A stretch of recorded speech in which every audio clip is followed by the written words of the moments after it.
And hello, everyone. Happy Friday. Yay, it's Friday. Yay! Fran and I are tired and we're overwhelmed and we're exhausted. Oh, wait, that's tired too on steroids. And so, first of all, I just wanted to thank everybody that stayed with us a little extra starting late because I had a meeting and I wasn't really sure what time it would be over.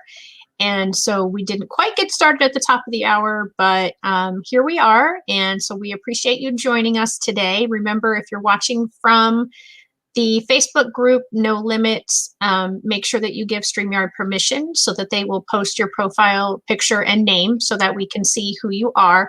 Because even if you tell us in one post who you are, the next time it pops up, it still pops up as Facebook user. So if there are 3 people commenting from the group, every one of you comes up as Facebook user.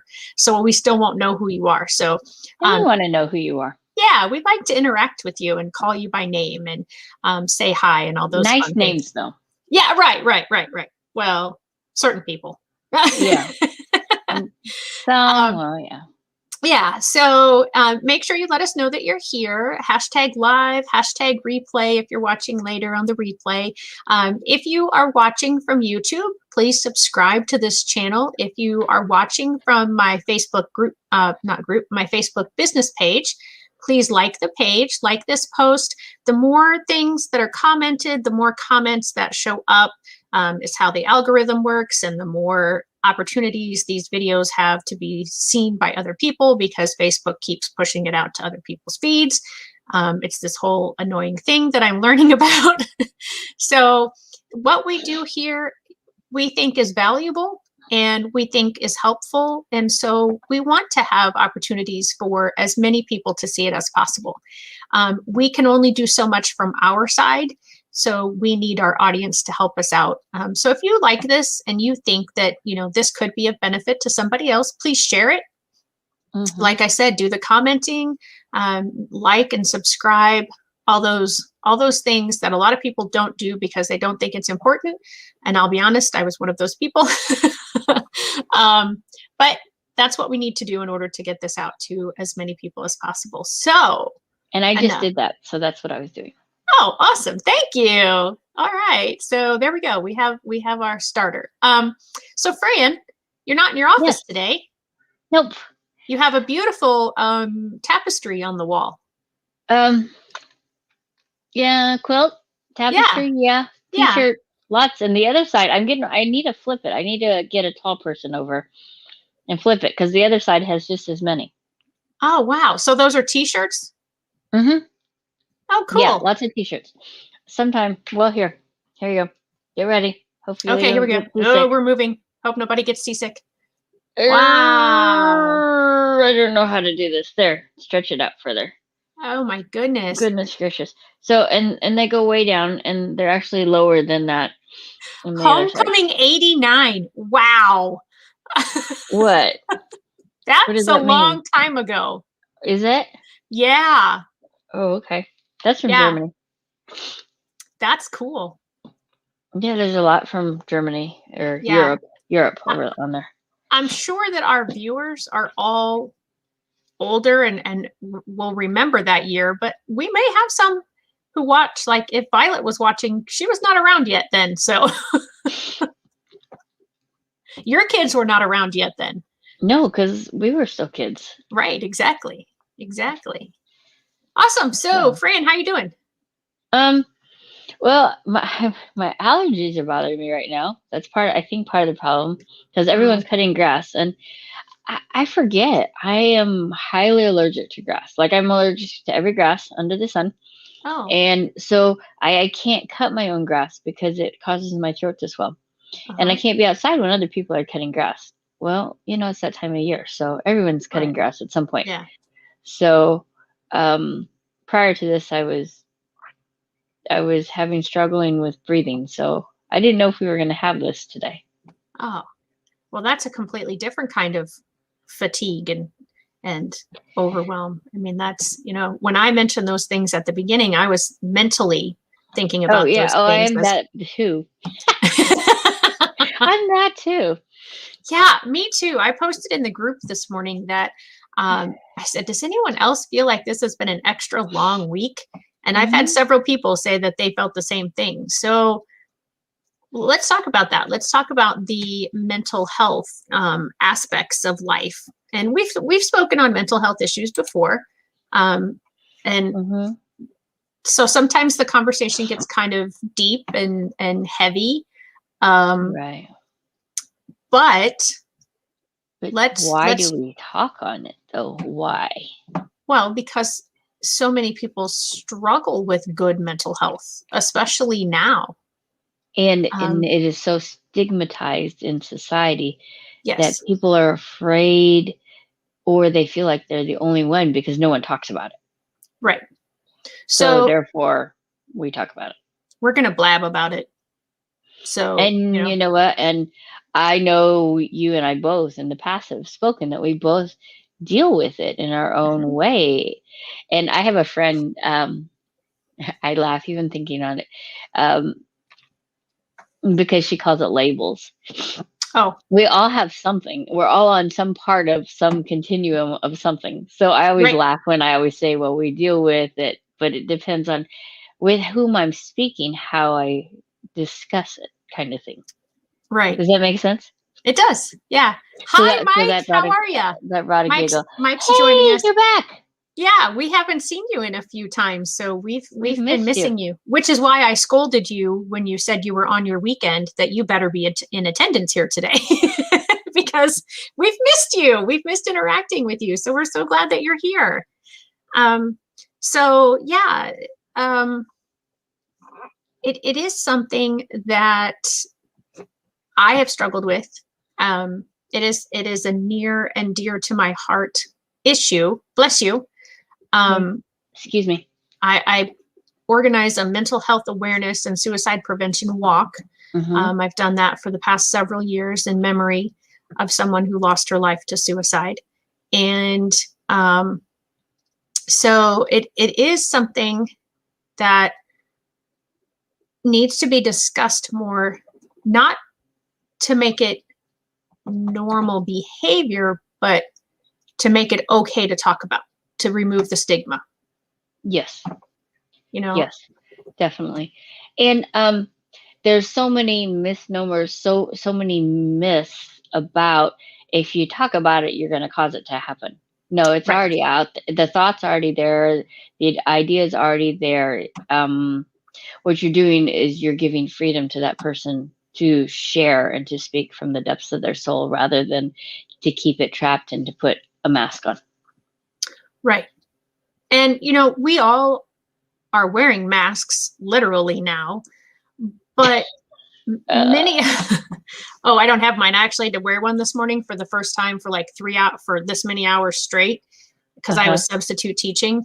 And, I told the kids, I'm like, I am so impressed that you can wear these things all day, every Mm-hmm. day, because these are difficult. I'm not used to it. So, I suppose if I had to do it every day because I was out with the public every day, I would just get used to it like anything else. But when you only wear it such inconsistent times, Right. it is tough when you have to do it for a long period of time. But the masks that you're referring to are what a lot of people do in a lot of situations. Um, I interviewed someone, Jessica was her name, on hashtag No Limits a couple of episodes ago, and she talked about masking, which in that regard is hiding who you really are. Mm-hmm. And so a lot of people do that in their workplaces or in their school environments because they know that certain behaviors that they have are not socially acceptable. And so they try to hold those behaviors in. So they mask who they really are. And I said, it saddens me that people feel that they have to do that because they're not exposing us to the true beauty of who they really are. I like those words, true beauty. Excuse me while my allergies run away. That's okay. And I wasn't like trying to be poetic or trying to be very heartwarming when I said that to her. I was just saying how I really felt, but she was very touched by what I said. And she says, I really appreciate that. I've not thought about it that way before. Mm-hmm. And, it's like the caterpillar turning into the butterfly, for anybody, I've never really explained why I have the butterfly up in the corner as part of my brand. Not on this show. I explain it every time on #NoLimits. But the reason, think like way back. Oh, did I? Okay. Yeah, but I mean, I think we've had a few episodes since then. Oh, okay, good. Because I didn't remember. So I'm sorry. Go for it. Explain it. I didn't want you to think you had forgotten, but it's been a while. Okay. Yeah. So the reason I have the butterfly is because the caterpillar has to go through so much struggle to get to become the butterfly. It literally dissolves into its cells, and then it reforms into the butterfly, and then it has to go through the struggle, in order to have wings strong enough to fly when it gets out of the cocoon. And you're really not supposed to help it get out of the cocoon because, as I said, it has to struggle in order to be strong enough to fly. And if you help it, you're actually doing it what you think you're doing as helping is actually doing a disservice. Mm-hmm. And so trying to change who somebody is supposed to be, like the caterpillar becoming the butterfly, to me, is not allowing them to show their true beauty of everything about themselves. Does that make sense? Yeah, it does. Okay. It makes sense.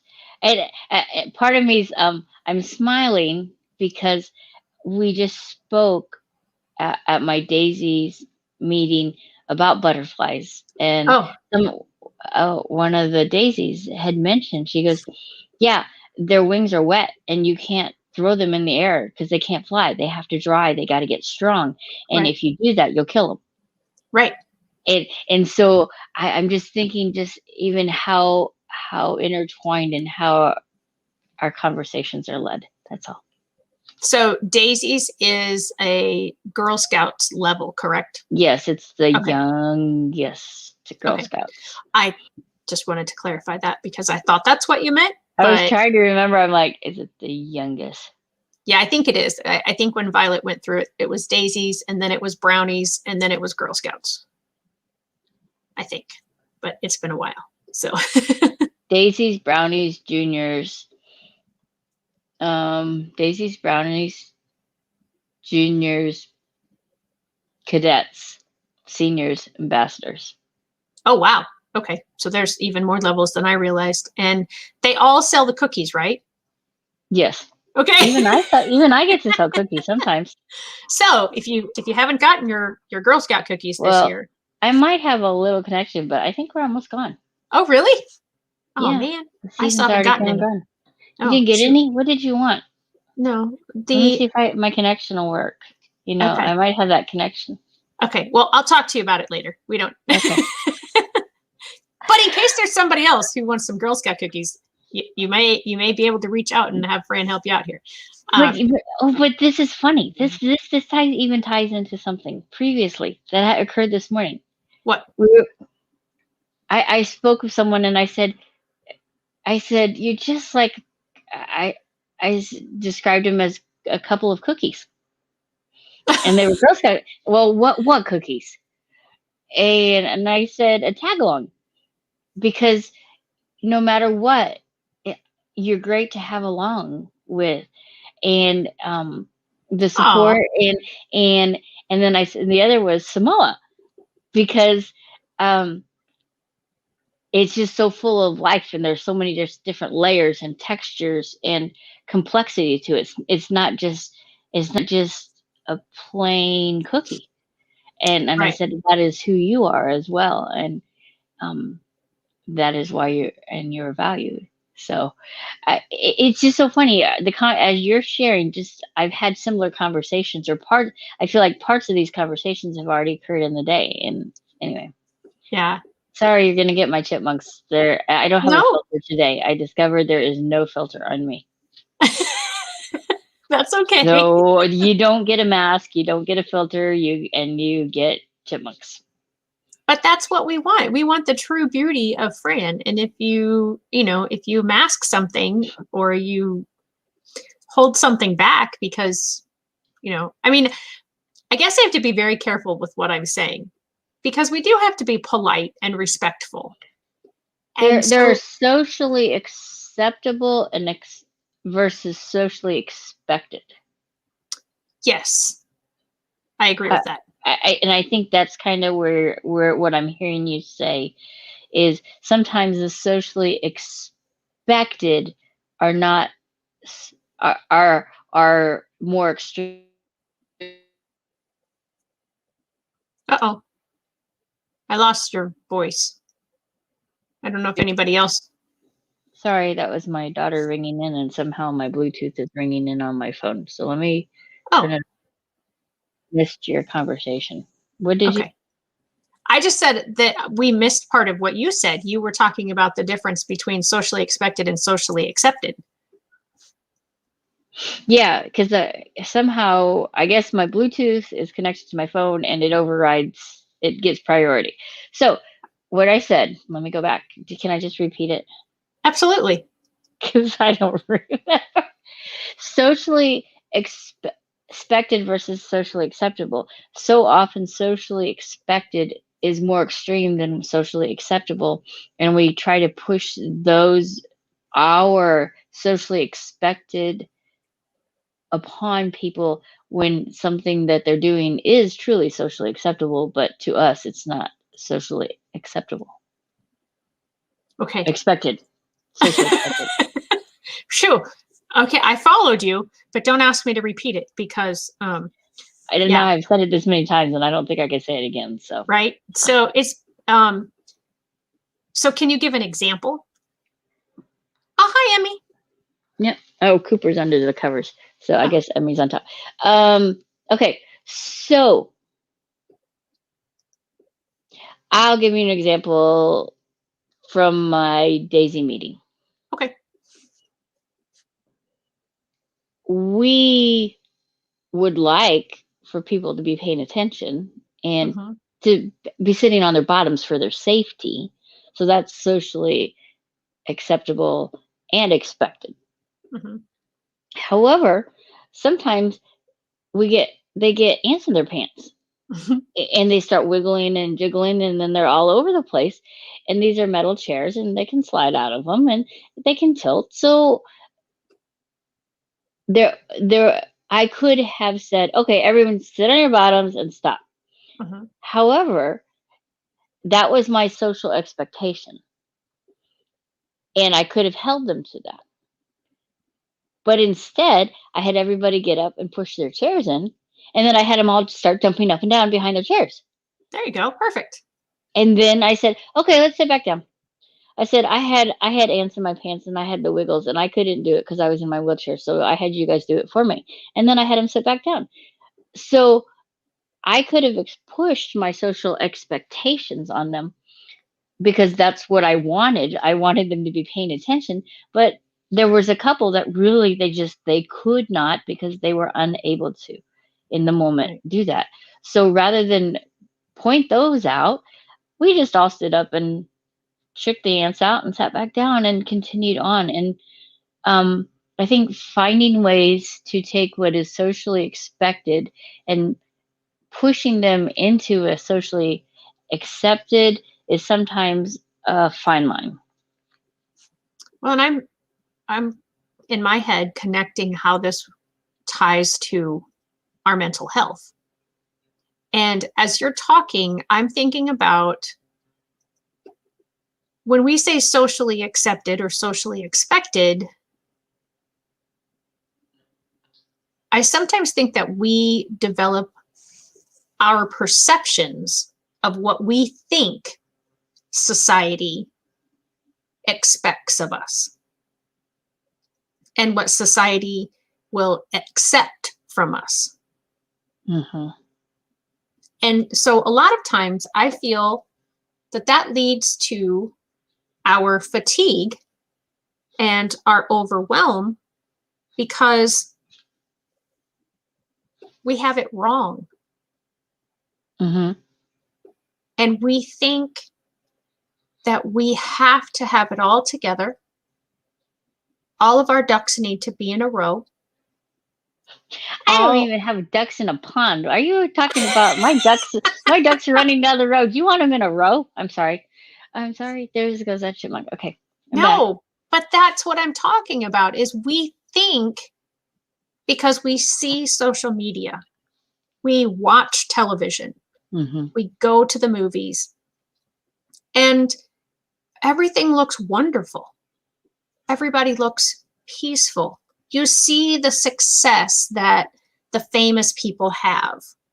You see the athletes, performing in their respective sport. But what we don't see and what we then don't acknowledge is all the struggles that go on before that moment, or maybe some internal struggles that some of them are having during those moments. And Right. then what goes on after those moments. We Mm-hmm. focus on, and I say this from my own experience. So maybe this isn't the way it is for everybody, but for me, Sorry. my anxiety developed because for some reason I found myself saying as a child already, well, this person is really good in math, and this person is really good in English, and this person is really well behaved, and this, so I would take the best quality from multiple people and expect me to have all of those best qualities. Mm-hmm. And then I tried to live up to that.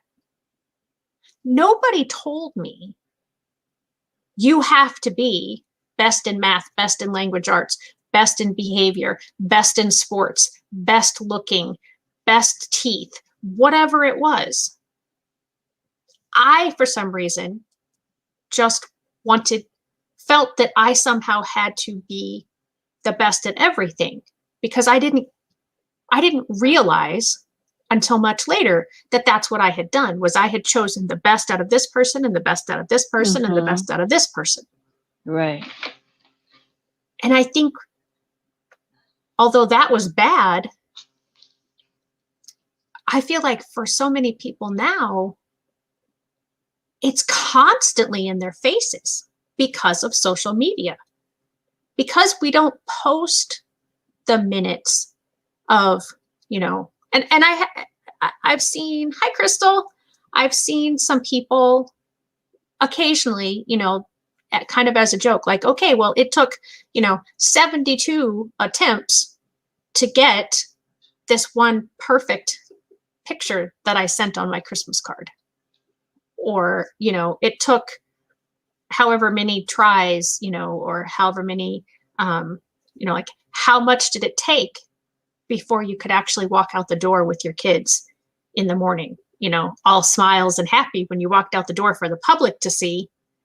But behind those doors, there was screaming, there was crying, there was hair pulling, there was, whatever else. Mm-hmm.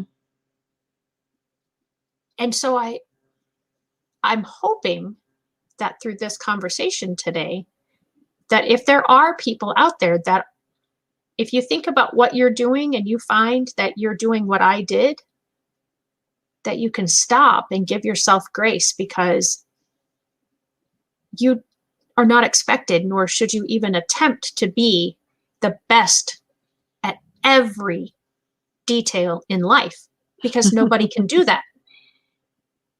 Can I share what I always tell my athletes when I coach? It's I don't expect you to be the best of the best of the best. I just ask that you give me the best you have at this moment, whatever that best is then. And it may not be the best of your best. It could be one of your most horrible days, but it was the best you had on that day. So that was your best, and that's okay. I Because notice. it's okay to fail.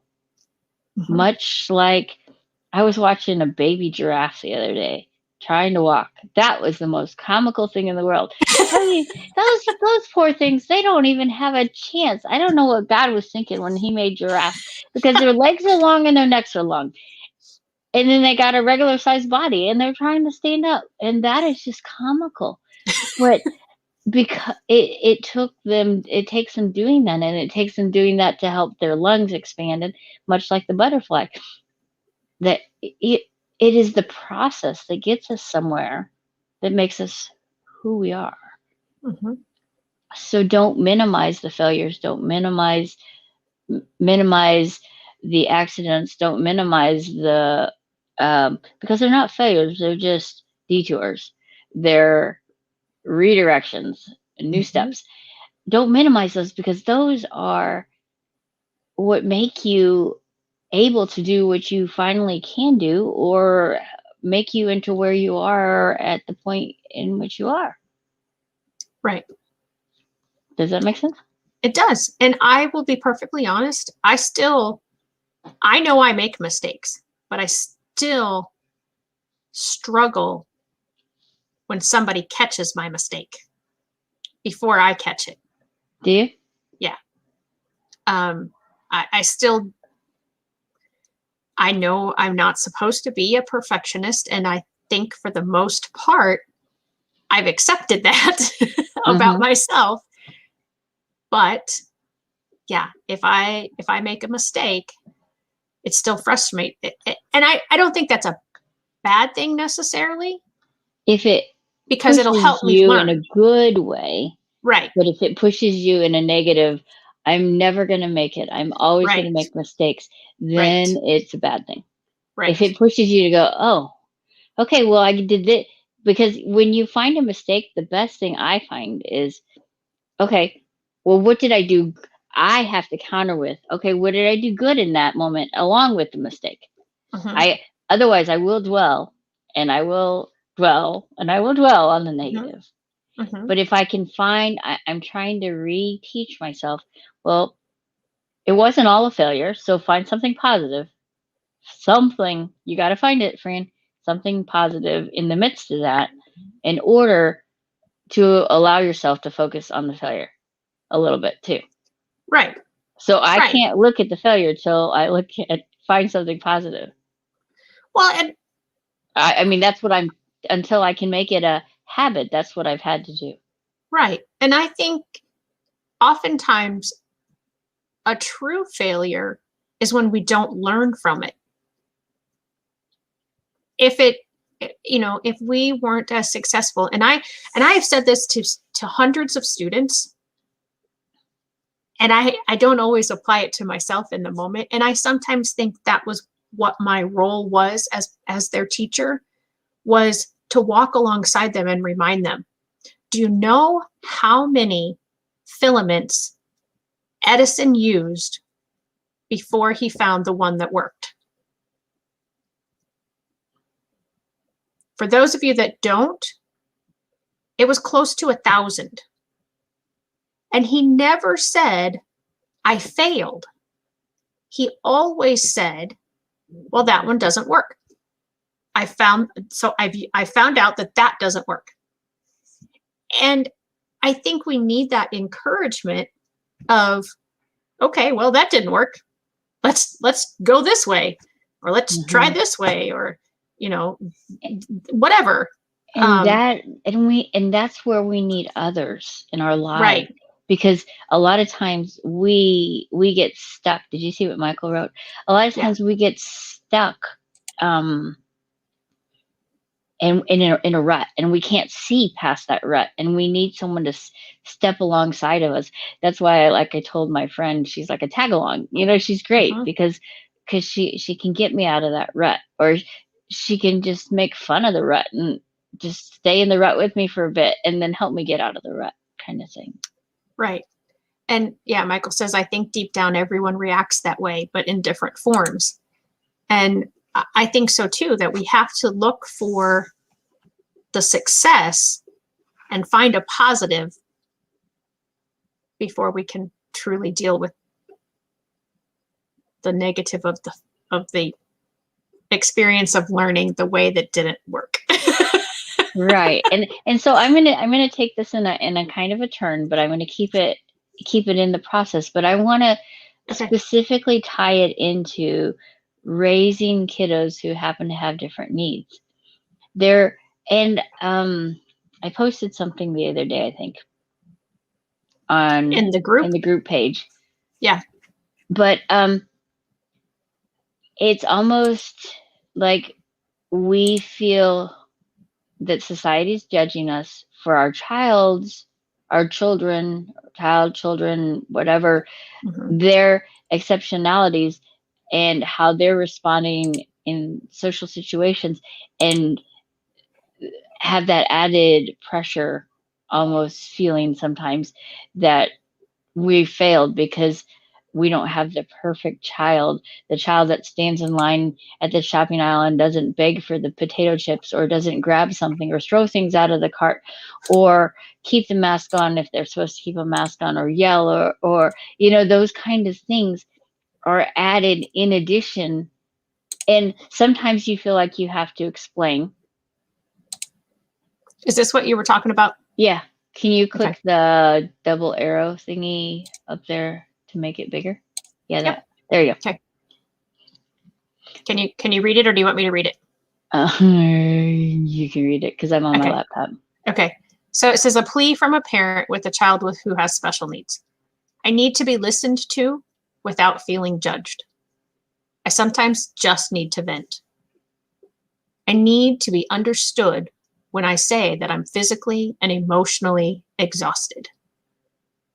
I need a hug. I often need a nap. I need a shower without company or screaming.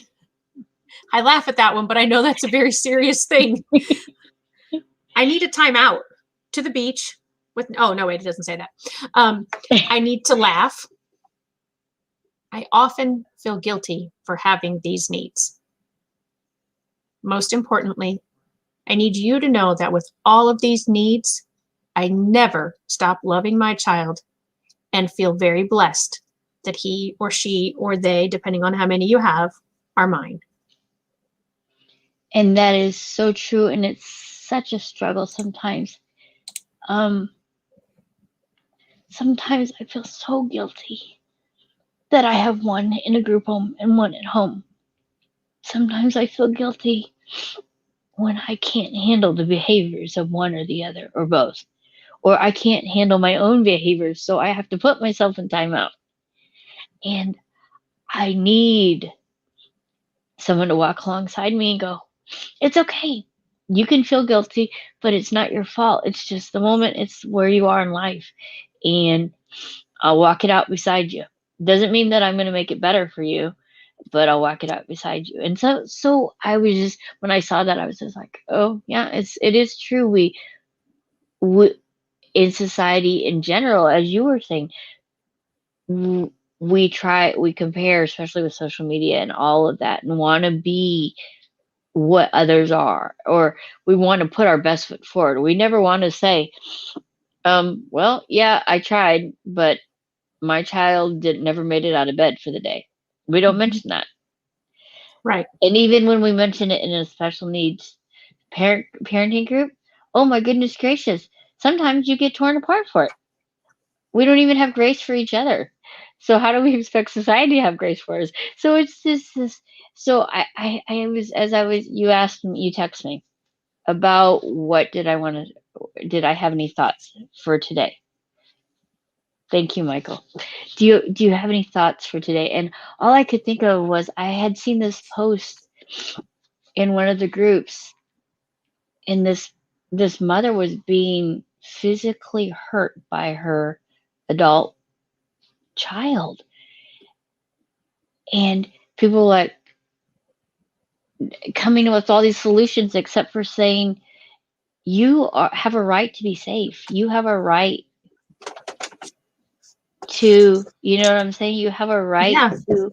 No, absolutely. So and that was on my heart. I'm like, So I wrote that. I said, you have a right to say no. You have a right to protect yourself. You have a right to call the police, even if if that is the only way you can get the services that you need, because society fails so often. Those who have mental health issues, and it definitely fails those who have mental health issues in addition to other unique special needs. Right. And as a parent, you take that burden upon yourself, and you take that guilt upon yourself because you think it's a reflection of your lack of trying, or you allowed yourself to feel, oh my goodness, I can't believe they're screaming at me, I can't take it anymore, when in Right. reality anybody would feel that way. You can only get Yeah. screamed at so many times, you can only duck so many shoes and slam doors, and you can only be hurt so many times before you can't keep it in. So you don't need to keep it in. That's what I'm trying to share today. Don't keep it in. Reach out, find someone, and if nothing else, send us a private message and we'll help you find somebody where you are. Yeah. It's not you are worth it. You are unique, you are specially made, and you deserve to be treated with respect and love. That's my Absolutely. message for today. And on that note, in Illinois and in several states across the country, but not in all states, you can dial 211 and the United Way is who you will get. And you can tell them some of the stuff that you're going through. And if they're aware of a resource in your area, they can help you. Really? Yeah. Didn't know 211. that. Yeah. No, that really helps me so much. That BAA. doesn't that doesn't help me either, because I don't even know what those numbers are on the phone, though. I don't know how to push them. Oh. But that's okay. Don't worry about it. And there are, and I should have these numbers memorized, but there are. So can you just make sure you put them in the comments when we're finished today? No, I'm gonna do it right now. Okay. Because I'll forget otherwise. Okay. And but I know too you're that right, there Michael. is, yeah, guilt is hard to talk about. There's a text hotline and there's a voice hotline for when you're struggling with other mental health. If 211 doesn't work for you in your area, then I'll have to look up those numbers and put them in. But what I was trying to find when you were talking about, as a parent, you have a right to be safe, just like you would fight for your child's right to be safe. You have a right to be safe. And I was trying to find in my book, this way, those who can't teach, in the story of James. And I was trying to read, because I wanted to read it exactly how it happened rather than paraphrase it. His mom rarely slept a whole night because he would sometimes wake up and have night terrors, and he would attempt to elope, which sometimes, and that was when he was younger, not so much as a teen and a junior high student, but elope means he would try to run away. But she had a couple of instances with him where, here's like part of his elopement. He knocked items off of shelves, broke whatever he could, argued and yelled at the air, looked behind him as if something was chasing him, and tried to get out of the house. And this is when he was still like 5 or 6 years old. Once or twice, he managed to unlock the doors and ran onto the front porch before Claire could catch him. He was obviously scared and trying to escape from something. He was about the same height as her, and he weighed 120 to 130 pounds. And so as he got older, like I said, into some of these middle school ones, when he would come out with these night terrors, he didn't know who she was. He didn't recognize her. And there were a couple of times when he actually, here it is. James had gone to bed earlier than normal. Claire was not tired, so she stayed up and did housework and laundry. She was sitting on the couch folding the laundry when she thought she heard James breathing. She turned around and he was standing behind her with a butcher knife in his hand. He was staring straight ahead and the knife was at his side. She was not sure when he got the knife because she would have seen or heard him if he had retrieved it right before she saw him. Thankfully, she was slowly able to get up, remove the knife from his hand, and then wake him up. There was another time when he was having one of his night terrors. Wait a minute, where's this one at? Another night after James had gone to bed, Claire again stayed up. She heard a noise, turned around, and there was James with a butcher knife in his hand.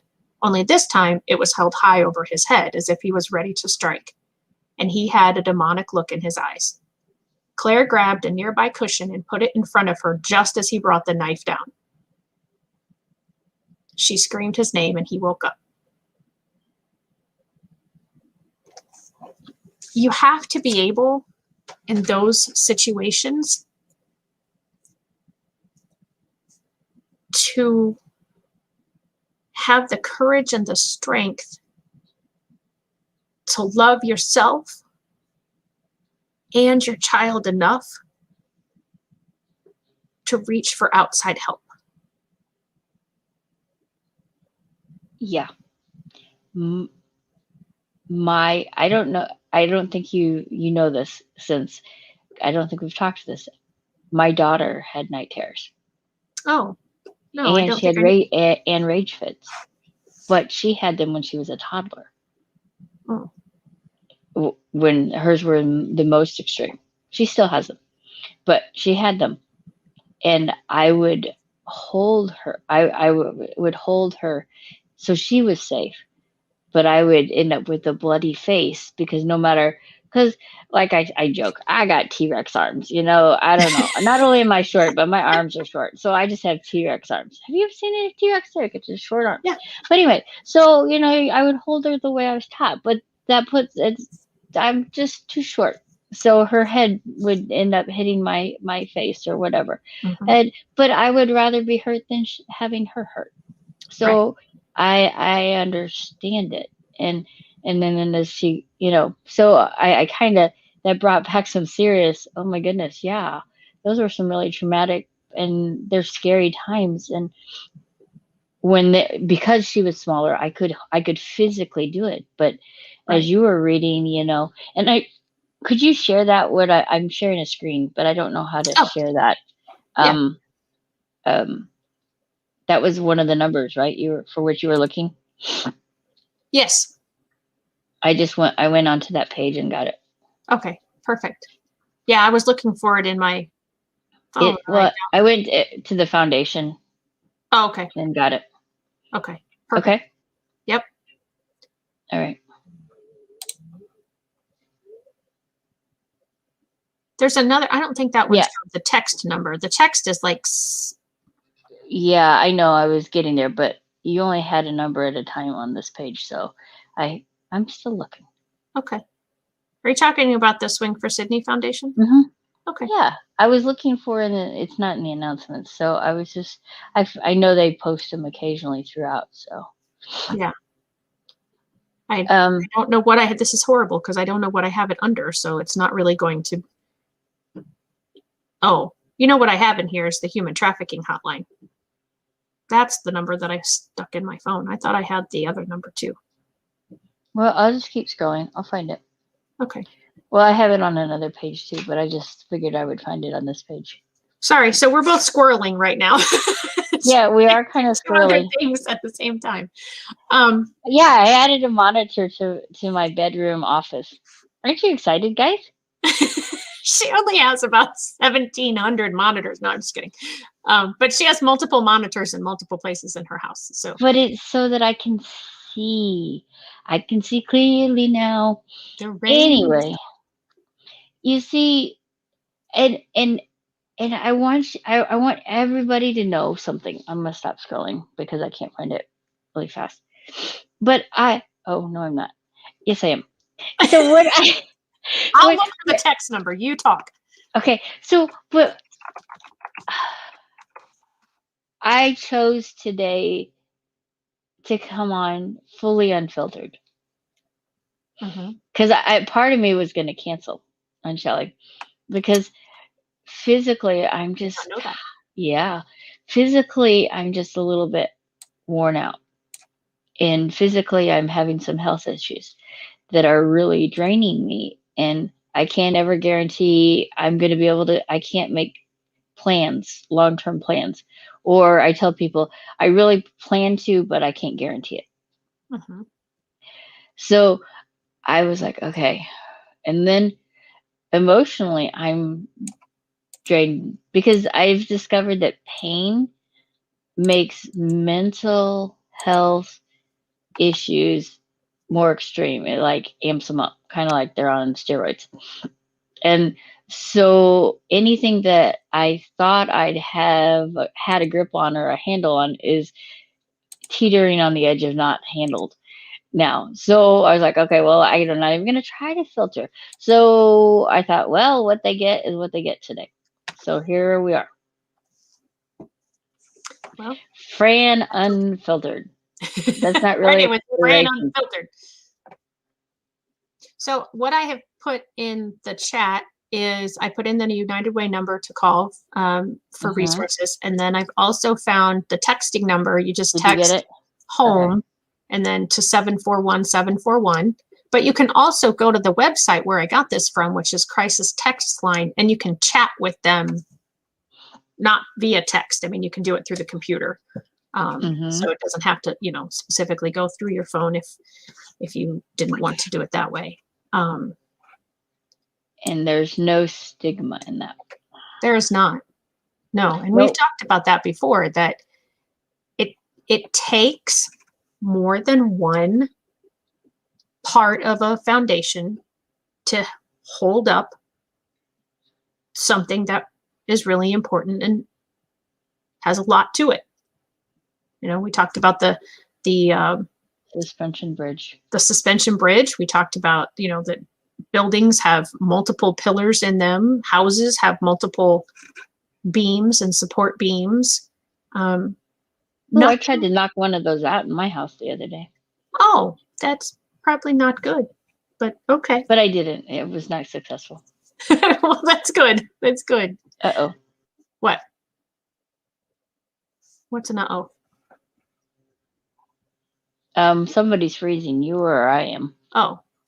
I don't know. We're not now, but briefly one of us spun. You were on my screen, you were frozen, but maybe I was I don't know. I don't know. Sometimes I'll get the little icon that shows my internet connection, even though I'm on a desktop hooked into the internet. I have less service on this computer than I do on some of the ones where I have just Wi-Fi. So, something that I recommend. What? I'm laughing because I almost squirreled off with, well, I could come and help you, but then I'm like, no, you've got the expert in the house. And then I was like, that's like a totally different conversation and doesn't relate to mental health. So then I brought myself back, but like I said, I didn't filter it very well though. Well, see, I have these things and I like to call them chain reaction thoughts. So like I'll start with a thought here and then I'll go do, do, do, do, do. And I'll get a thought way over here. And it makes sense in my head because I've made all the jumps. But when I vocalize it, people look at me like I have, C number of heads because they're like, where did that come from? Yeah. You think it through, or you think you've had this conversation with someone, and then you realize, oh, you have no idea about which I'm speaking, do you? Right. And they're you're like, not in my head. And praise God that you're not, because it's a scary place, I'm sure. Yes. And you were going to say something and I interrupted, so I apologize. No, what you did was good, because what I was about to comment is when you're having a struggle, you you have to get out of your own head. Things that I find that are helpful are now you distracted me, are laughing, but that's okay because it worked. Crying, screaming. I can't scream.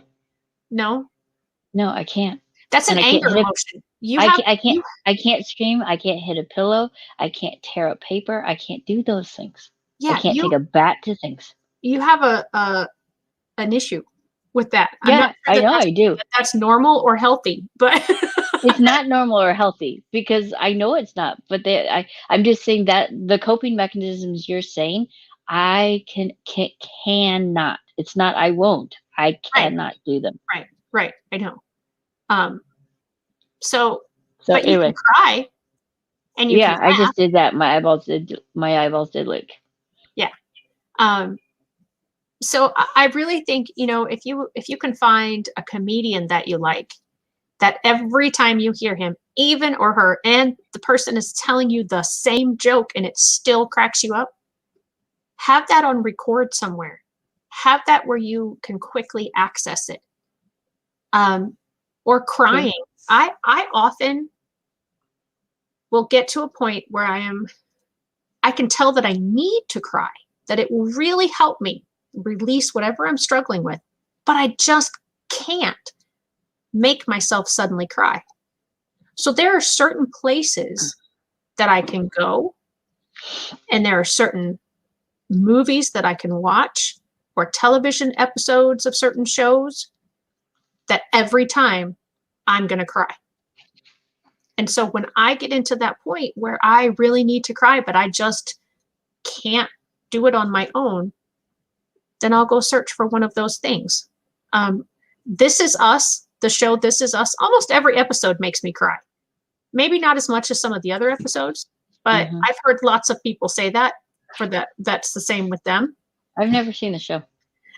My mom tried to watch it, and I don't know where she is today. She hasn't joined us. She gets her second COVID shot this afternoon. Maybe that's where she is. Oh, okay. Yeah, no. But yeah, she's like, no, I watched it and I can't, and that's fine. There's people who have shows that they absolutely love that I can't stand, and vice versa. So that's why there's all the different varieties of shows that there are, because we're all a different person and we all have different likes and dislikes. We're different people. We are. Are you serious? I thought we were twins. And I brought that revelation this week. Last week you brought the revelation, and Michael wasn't here to disagree, that we're grown-ups. We're unsupervised grown-ups. That's even scarier. And Michael, I love it.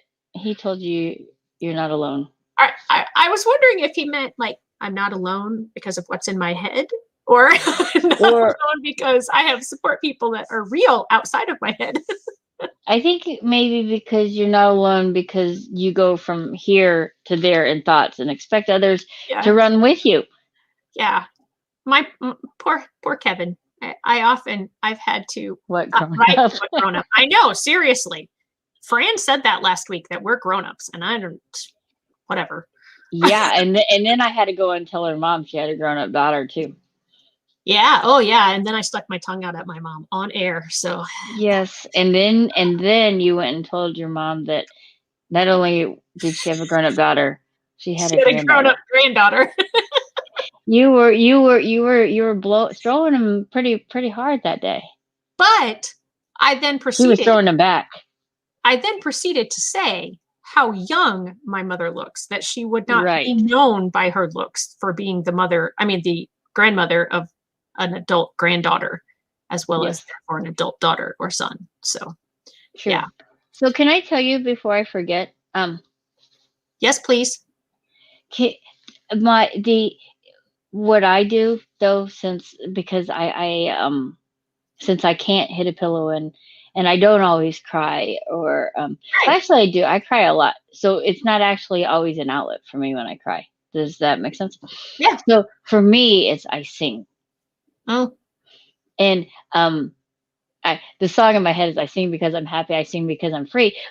But not only that, I sing because I'm sad. I sing because I'm mad, I sing because, and I sing praise songs, and I have a couple I just always go to, because when I'm focusing, take my eyes and I put them on, for me personally, when I take my eyes and I focus them on Jesus, and the hope that I have in him and in God, then I can get through to the moment where, if I, to a person, or out of the rut on my own, in his strength.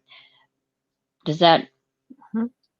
so for me, that is how I do it a lot of times. It's not so much the crying or the yelling or screaming. For me, it's singing, it's music, or Yeah. I'll go play the keyboard or my guitar. Yep. Some people, it's taking a walk, it's breathing fresh Right. air. Yep. Yeah. It's whatever works for you. The crying and the screaming and the laughing all produce endorphins that actually scientifically do great things in your body. The other things are helpful too, as far as the Hmm. mental side of it, but those physical reactions produce physical responses in your body as well. Right. So if you can do something physical, whether it's walking, running, jumping, screaming, crying, laughing, whatever, um, that will have a different effect. But absolutely, deep breathing, singing, reading, if you can find, something that normally calms you down or Or helps you get out of your crafting. state. Crafting, yeah, yeah. There's. Like when I couldn't crochet, when my hands were so bad there for that while, Mhm. I noticed that I slipped into some very horrible bad habits again, that I Yeah, thought I'd put aside, because the crocheting had taken over those in the past, and I no longer even thought of them. But when I didn't have that, I slipped back into patterns, and it was like, oh my goodness gracious, what am I doing? And I didn't have another mechanism, so I had to find one that was much right. healthier.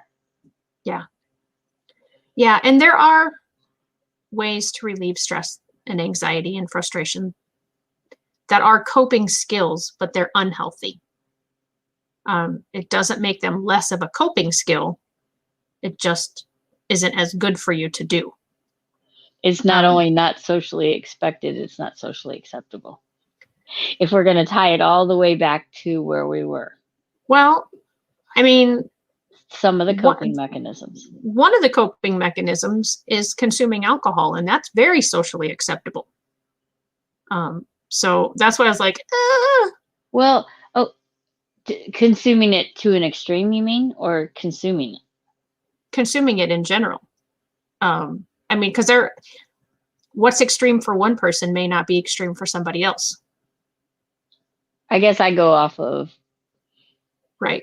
blood alcohol level or something like that. I Well, don't right. know. There's a legal amount that is not acceptable, but Yeah.